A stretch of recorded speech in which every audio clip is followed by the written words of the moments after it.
Hello and welcome to How to Start a Podcast. I'm Georgina and I'm here to give you some bite-sized tips on how to get started.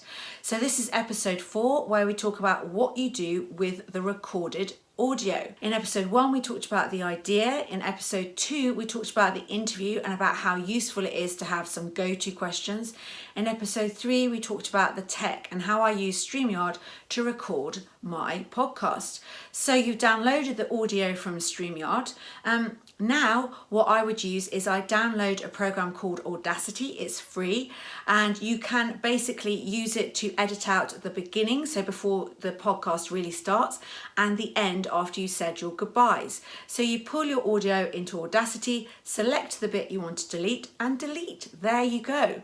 So you might want to add in some music at the beginning. I paid a little bit of money to have usage of some music, so I'll put in the link to the people I used. But you don't necessarily need to have music, and there's lots of websites which have free music on them.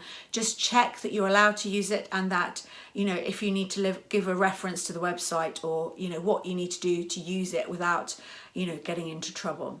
You have your first podcast.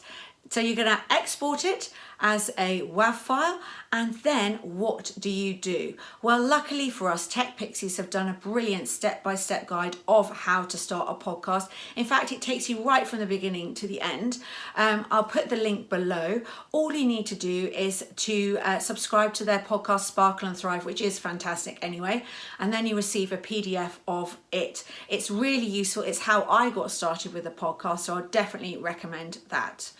So they recommend using a site called Buzzsprout to host your podcast, and that's what I use as well. It's really easy. You just upload your audio, add in your title and your body copy, and if you want, you can upload a specific podcast cover.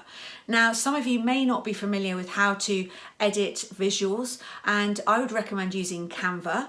And if you are having real problems, there is someone that will help you. She's called Align and Shine. I'll put her link below, and she can help you use Canva like a pro.